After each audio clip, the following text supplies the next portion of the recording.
அனைவருக்கும் வணக்கம். ஸோ இந்த வீடியோவில் நம்ம என்ன சார் பார்க்க போகிறோம் அப்படின்னு பார்த்தீங்கன்னா, நான் வழக்கமாக சொல்கிற மாதிரி பிஜிடிஆர்பி 2024. ஸோ நான் இந்த மரத்தை ஒரு எக்ஸாம்பிள் எடுத்துக்கிறேன். ஸோ இந்த மரம் பார்த்தீங்கன்னா தண்ணி இல்லாமல் வாடி கிடக்கு, சரியான மழை இல்லாமல்.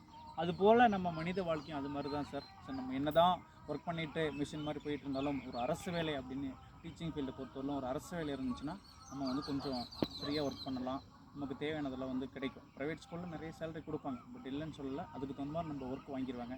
சார் இந்த பிஜிடிஆர்பி எக்ஸாம் எப்போ சார் வரும் அப்படின்னு பார்த்தீங்கன்னா, இந்த மந்த் எண்டில், ஏப்ரல் மாதம் எண்டில் பார்த்தீங்கன்னா ஒரு 20% சிலபஸ் அடிஷன் பண்ணிடுவாங்க. நமக்கு அந்த சிலபஸ் கொடுத்துருவாங்க. நெக்ஸ்ட் மந்த்து மே மந்த் எண்டுக்குள்ளே நமக்கு நோட்டிஃபிகேஷன் கொடுத்துட்டு செப்டம்பர் ஃபஸ்ட் வீக் அல்லது ஆகஸ்ட்டு எண்டில் பார்த்தீங்கன்னா நிச்சயமாக எக்ஸாம் இருக்கும். சார் மொத்த இதுவரை நடந்த 2012 பிஜிடிஆர்பி, 2015, 2017, 2019, 2021 இந்த 5 வருஷத்தை விட எக்ஸாம் விட இந்த எக்ஸாம் ரொம்ப காம்படிஷனாக இருக்கும், போட்டிகள் அதிகமாக இருக்கும். ஏன்னா நிறைய press Cantt last year MSc முடித்தவங்க ரொம்ப ரத்தம், ரொம்ப சூடாக இருப்பாங்க, வேகமாக எந்த ஒரு வேலைக்கும் போகாமல் படிப்பாங்க. கடந்த 3 ஆண்டுகளாக போன பிஜிடிஆர்பியில் நிறைய பேர் சிவி போயிட்டு வந்தவங்க இது வெறித்தனமாக இதுக்காக உட்காந்து ப்ரிப்பேர் பண்ணிகிட்டு இருப்பாங்க. சார் இந்த எக்ஸாம் ஓஎம்ஆரில் தான் கண்டக்ட் பண்ண போகிறாங்க. அதனால் பார்த்தீங்கன்னா ஒரு 3500 to 400 வேக்கன்சி நமக்கு வரப்போகுது. ஒரு 3500 to 4000 பணியிடம் நிச்சயமாக நமக்கு வரும். ஒரு பாடத்திற்கு 250 to 300 பணியிடம் வரும். மற்ற முதுகலை பட்டதாரி ஆசிரியர் தேர்வை விட இந்த தேர்வு போட்டி ரொம்ப அதிகமாக இருக்கும். ஏன் சார்னா படிக்கிறவங்க எல்லாம் படிக்க ஆரம்பிச்சிட்டாங்க, படித்து முடிச்சுட்டு எக்ஸாம் எப்படா வரும்னு சொல்லி ரெடியாக இருக்காங்க. இனியும் நீங்கள் தாமதிக்காதீங்க, இன்றைக்கே ப்ரிப்பேர் பண்ண ஆரம்பிச்சிடுங்க. எந்த ஒரு எக்ஸாம் நம்ம ப்ரிப்பேர் பண்ணி சக்ஸஸ் பண்ணனாலும் 4 மாதமாவது நமக்கு தேவைப்படுது. சார் படிக்கலை, எனக்கு அரசு வேலைக்கு போகணுன்னு ஆர்வம் இருக்குது, நிறைய சம்பாதிக்கணும் ஆர்வம் இருக்குது, நான் படிக்கவே இல்லைன்னு சார் கஷ்டப்படாமல் எதுவுமே கிடைக்காது சார்.